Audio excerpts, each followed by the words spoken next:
Sud Radio, le débat du samedi. Et dans le débat du samedi, on retrouve comme d'habitude le politologue Luc Gras. Bonjour Luc. Bonjour, vous êtes très lointain. Arnaud Benedetti, professeur associé à l'Université Paris-Sorbonne et rédacteur en chef de la revue politique et parlementaire. Bonjour Arnaud Benedetti. Bonjour. Bonjour à vous deux. Alors, je vous laisse déjà réagir sur la question qu'on a posée à nos auditeurs. Est-ce que vous redoutez une ubérisation de l'éducation nationale ? Je ne vous cache pas que c'est une grosse majorité, à 93% de nos auditeurs qui la redoutent, avec pas mal de commentaires. Zineb, la craindre, on y est, on la vit, l'éducation au rabais. Clément, la déconstruction de l'éducation nationale est en marche. Ou encore Odile qui nous écrit « Ne nous inquiétons pas, la classe supérieure continuera à envoyer ses gamins dans les écoles privées qui sélectionneront drastiquement leurs enseignants. » Allusion à l'école à plusieurs vitesses.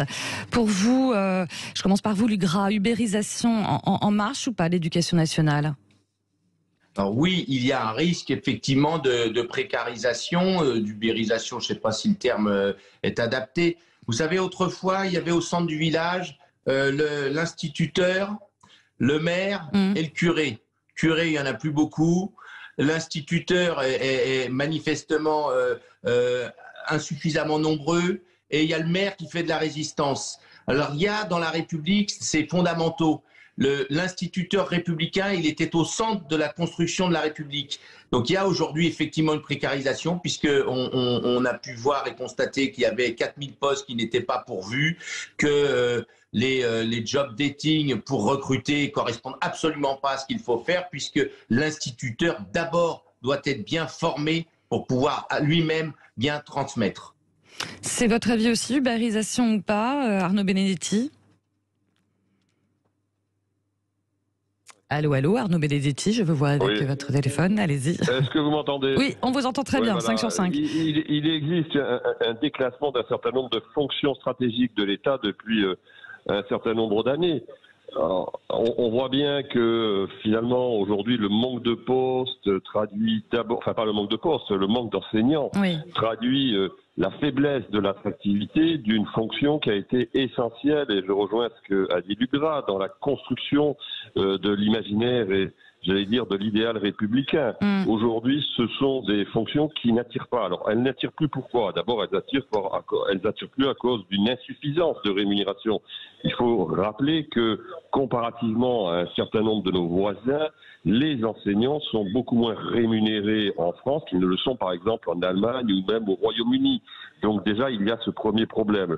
Deuxième problème, c'est qu'on sait que les conditions d'exercice du travail d'enseignant sont extrêmement difficiles dans un certain nombre de zones. Donc là aussi, on a un frein finalement à la capacité à recruter. Et puis le troisième point qui me paraît peut-être le plus décisif, c'est que cette ubérisation, parce qu'il s'agit pour moi d'une ubérisation, est très inquiétante quant finalement à l'exigence de recrutement et des conditions de transmission des enseignements fondamentaux. C'est-à-dire qu'on risque d'avoir encore, et on le sait quand on est enseignant, moi je suis enseignant à l'université, un affaiblissement du niveau de l'éducation. Donc là, on a un vrai sujet également qui montre que malheureusement la question éducative a été laissée en déshérence depuis un trop grand nombre d'années. Alors que c'était la priorité quand même du quinquennat Macron, hein, entre autres.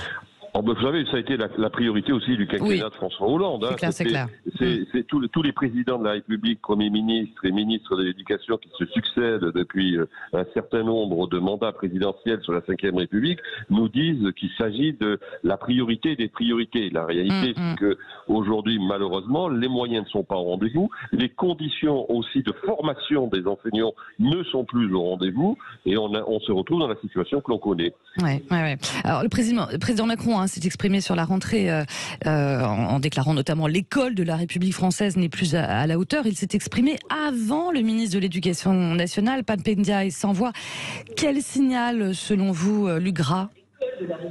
Alors, selon que l'on est optimiste, ça prouve que cela tient à cœur au président de la République, ou selon que l'on est moins optimiste, cela prouve que Pape Ndiaye n'imprimerait pas. La question, en fait, au-delà de la rémunération qui est absolument essentielle, il faut pouvoir vivre de son métier. La question, elle est quand même plus large que cela. c'est que dans une république où les fondamentaux vacillent, où la question du respect, la question de la nation et toutes ces questions absolument fondamentales pour faire cohésion sociale sont remises en cause, on comprend qu'un jeune aujourd'hui n'ait plus envie forcément de s'orienter vers la profession éducative puisqu'il ne s'agit plus d'enseigner les fondamentaux. Vous comprenez, quand il y a des débats sur l'école, sur le wokisme, sur le IES, etc., etc. On comprend bien. Vous pensez qu'il y a ce genre de débat vraiment à l'école ou c'est plutôt dans les médias? C'est pénétré. Oui, Laurence, c'est pénétré au niveau de l'enseignement. Ces sujets-là pénètrent l'éducation nationale. Et mettez-vous à la place. Il faut toujours se mettre à la place de quelqu'un qui va épouser ou embrasser une activité professionnelle. Il faut pouvoir être motivé. Il faut donc savoir ce qu'on va transmettre. Et moi, je crois qu'il faut absolument revenir aux fondamentaux. L'éducation nationale, c'est évidemment la transmission de savoir lire, de savoir écrire. D'ailleurs, c'est assez intéressant. Ce sont dans ces métiers-là qu'il y a les manques. C'est en lettres et en mathématiques principalement qu'il y a des problèmes de recrutement. Et puis, il faut pouvoir être dans une cohésion, dans un projet pédagogique. Le projet pédagogique, il faut le remettre au centre du village. C'est celui de permettre aux petits-enfants de France d'avoir les éléments pour devenir demain des citoyens, et pas plus que cela. Et un problème de fondamentaux ou pas pour vous dans l'école de la République, entre guillemets, Arnaud Benedetti?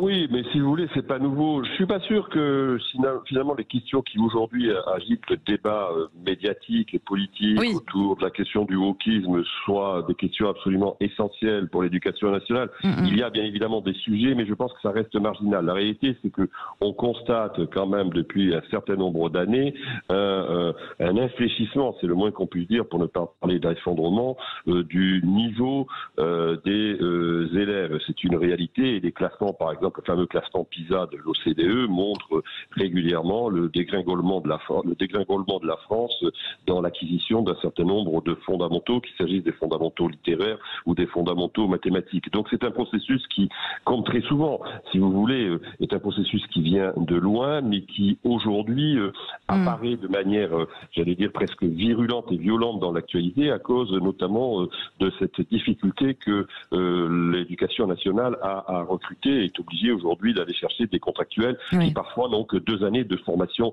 universitaire. Donc on est face à un vrai sujet. Et je voudrais juste dire un mot sur Pape Ndiaye. Pape Ndiaye aujourd'hui, finalement, il est en train d'apprendre son métier de ministre de l'Éducation nationale. En formation express.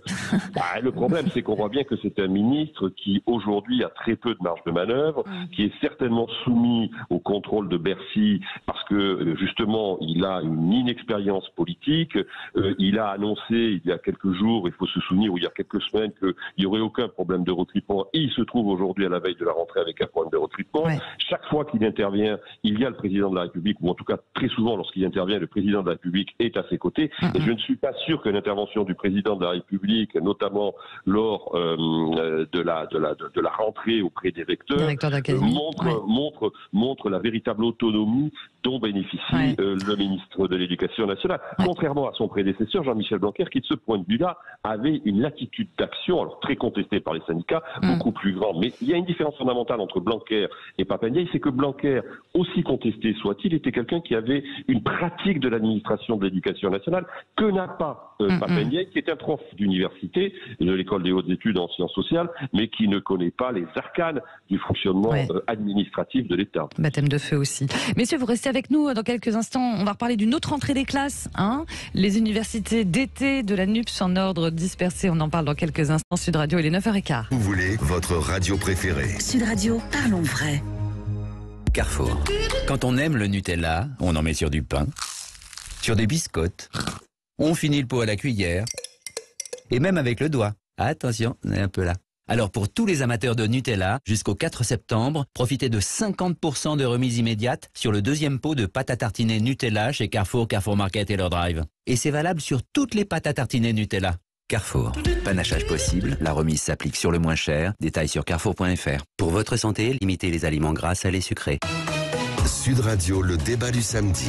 Et à 9h18, c'est la suite de notre débat avec le politologue Luc Gras et Arnaud Benedetti, professeur associé à l'Université Paris-Sorbonne et rédacteur en chef de la revue politique et parlementaire. On parlait tout à l'heure de la rentrée des classes. Là, on va parler de la rentrée des universités d'été de la NUPS, qui se poursuit aujourd'hui en ordre dispersé. Les écologistes à Grenoble, les insoumis dans la Drôme, les socialistes à Blois, les communistes à Strasbourg. Alors, officiellement, pas de journée d'été commune pour des questions d'organisation. Il n'y avait peut-être pas assez de place. Mais officieusement, chacun a envie de retrouver ses propres militants, non, Luc Gras? Vous savez, tout ça, c'est tout à fait normal. C'est le fil quotidien de la politique. C'est-à-dire qu'il y a eu un coup de génie de Jean-Luc Mélenchon. On peut saluer l'artiste, quel que soit son bord politique, parce qu'il a réussi au premier tour des présidentielles. Il arrive 3e, il se présente comme le vainqueur du fait de sa progression.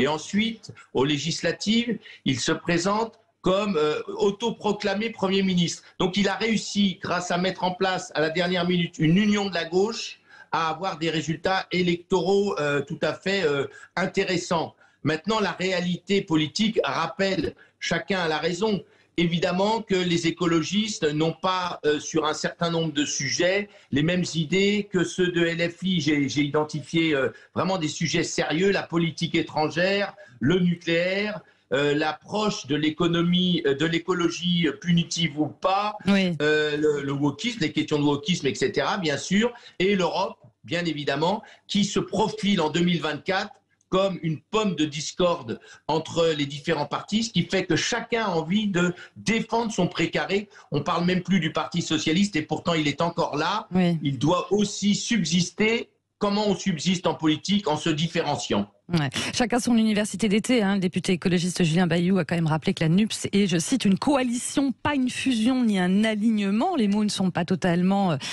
anodins. Arnaud Benedetti. La NUPS, c'est une plateforme électorale qui a permis à la gauche de revenir en force à l'Assemblée nationale. L'ensemble des forces politiques dont nous parlons disposent de son propre groupe parlementaire à l'Assemblée nationale, donc fonctionne d'une certaine manière de manière indépendante. Il n'y a pas de réalité, j'allais dire, juridique de la NUPS au Parlement. Il y a un intergroupe qui existe, qui est une instance de coordination. Moi, je crois qu'il faut voir finalement dans ce qui se passe aujourd'hui avec l'université de la France Insoumise, la volonté d'abord de la France Insoumise de montrer qu'elle a imposé, c'est indéniable, son leadership sur la gauche, et Jean-Luc Mélenchon, de ce point de vue-là, a réussi tactiquement et politiquement à faire de la France Insoumise le pôle central de la gauche, en tout cas à l'heure où nous parlons. Ensuite, il y a bien évidemment des divergences au sein de ces différentes formations, entre ces différentes formations. Je pense que les divergences, si vous voulez, les plus fortes aujourd'hui ne sont pas tant entre les écologistes et LFI que plutôt entre LFI et ce qu'il reste du Parti socialiste. On voit bien que sur des questions qui sont les questions en effet de politique internationale ou même sur les questions nucléaires, et il y a des approches différentes, notamment entre par exemple le Parti communiste pour l'occasion et LFI. La réalité, c'est de savoir quelle va être finalement l'espérance de vie de cette plateforme sur la durée. L'espérance de vie, j'allais dire, de la NUPS sur la durée, elle est liée à l'état social du pays. Il est clair que si dans quelques semaines les tensions sociales liées à la situation économique se cristallisent contre le gouvernement, on peut considérer que les chances d'unité de la NUPS seront décuplées. C'est, j'allais dire, l'avenir économique et social du pays qui déterminera pour nous pas l'avenir politique de la NUPS, en tout cas dans les semaines et les mois qui viennent, parce que c'est très difficile, comme vous le savez, en politique, de faire des pronostics au-delà d'un certain nombre de mois. Il faut être prudent. C'est ça, oui, bien sûr. Pour revenir à ces universités d'été, dont le but du jeu aussi est de montrer aussi son leadership, belle affiche du côté des amphis d'été des Insoumis qui hier et aujourd'hui organisé 3 débats avec les ministres Marlène Schiappa, Olivia Grégoire, Clément Beaune et l'ex-garde des Sceaux Rachida Dati. C'est habile d'un point de vue politique, non, que d'ouvrir des débats contradictoires, histoire de se défaire aussi quelque part de l'image d'opposition systématique, du Gras? Oui, tout à fait. C'est tout à fait intelligent. C'est une approche de toute manière qui traverse ce parti LFI, puisque vous savez, il parle d'université populaire, etc. Donc, il y a toujours dans cette sensibilité de gauche la volonté, en tout cas théorique, de permettre le débat, c'est-à-dire de permettre la confrontation d'idées en faisant venir des adversaires politiques. Et donc, c'est bien joué tactiquement. Après, dans la pratique, vous avez vu que Clémentine Autain, elle-même, membre du parti, discute un petit peu la manière de diriger. Donc, c'est toujours intéressant de voir entre l'idéal et le réel. L'idéal de LFI, c'est vraiment de permettre à la démocratie de s'exprimer. Dans la réalité, Madame Autain semble plus circonspect. Ouvrir les débats à la Macronie, bien joué d'un point de vue politique. Quelque part, c'était à contre-courant de la position macroniste qui renvoyait LFI et le RN en disant que ce n'est pas forcément des partis de gouvernement. Oui, vous avez tout dit en l'occurrence. C'est une façon de faire en sorte que LFI ne soit pas diabolisé comme in fine, l'exécutif et un certain nombre de membres de la majorité actuelle ont tenté de le faire depuis l'entrée en force de LFI, là aussi, à l'Assemblée nationale. Donc, on inverse d'une certaine manière la charge de la preuve en faisant venir des ministres de ce gouvernement débattre avec un certain nombre de cadres et de dirigeants de LFI. Après, je serai beaucoup plus circonspect sur la dimension parfois démocratique de LFI. Le fonctionnement interne de LFI a démontré que c'était un fonctionnement qui repose, j'allais dire, sur une structure extrêmement pyramidale, avec un chef qui est Jean-Luc Mélenchon, qui est très peu finalement remis en cause, même si, bien sûr, Madame Autain ou d'autres parfois se posent des questions sur le pilotage de LFI. La réalité, c'est que malgré tout, même s'il y a une très grande personnalisation de LFI, force est de constater que LFI est une formation politique qui, depuis un certain nombre d'années, a réussi à former un certain nombre de dirigeants qui ont manifestement pris toute place dans l'univers politico-médiatique. Donc, si vous voulez, on retrouve là la vieille tradition d'école de formation une transmission qui est propre aux trotskistes, quand même, d'une certaine manière, et qui est redoutablement efficace, même si, bien évidemment, on peut discuter et on doit discuter un certain nombre de leurs positions. En même temps, pas totalement anodin si Jean-Luc Mélenchon animera le meeting de clôture de ses amphis demain dimanche, je crois. Il est toujours là. Ah oui, bien sûr, il est toujours là. C'est-à-dire que finalement, Jean-Luc Mélenchon reste l'homme qui a créé ce courant politique. Le mélenchonisme est devenu aujourd'hui une composante à part entière de la gauche. La difficulté du mélenchonisme qui s'exprime à travers l'offre de la France insoumise, c'est que c'est une politique de niche sur le plan électoral. C'est qu'en effet, il a un électorat qui lui est fidèle, qui vote pour lui, qui envoie des députés à l'Assemblée nationale. Mais les positions qui sont celles de Jean-Luc Mélenchon et de la France insoumise sont des positions qui, sur un certain nombre de sujets, je pense notamment par exemple aux questions de sécurité, aux questions régaliennes, à la question migratoire, sont des positions qui sont très minoritaires aujourd'hui dans l'opinion publique. C'est peut-être un peu moins vrai sur un certain nombre de propositions économiques, discutables d'ailleurs en l'occurrence, mais de la France insoumise. Ouais. Un dernier mot rapidement, Legras. Non, simplement sur Jean-Luc Mélenchon, c'est vrai que cette dynamique a été mise en place à partir de Jean-Luc Mélenchon. Il est à la fois l'atout et le handicap de la gauche, puisqu'il est l'atout parce c'est un très bon tribun. Et il est le handicap parce qu'avec sa personnalité un peu clivante, il pose problème. En réalité, comme ça a été dit précédemment, c'est la question sociale qui déterminera l'avenir de la gauche dans ce pays. Si la gauche se consacre à la question sociale, au passage, en empêchant le Rassemblement national de la préempter, la gauche a de l'avenir. Si elle se perd dans des batailles internes, ou sur d'autres sujets périphériques, elle risque à ce moment-là d'éclater. Donc la question sociale et l'automne seront absolument décisives pour connaître de l'avenir de la NUPES. Et ben voilà, puis il y a du boulot pour vous les politologues. Merci beaucoup en tout cas Legras et Arnaud Benedetti d'avoir été présents tout cet été dans ces débats du Merci. Je vous remercie chaleureusement. À très bientôt. Belle rentrée à vous. Merci. Allez, à suivre dans quelques instants la petite philo de l'été avec Vincent Cespes. Il est 9h27.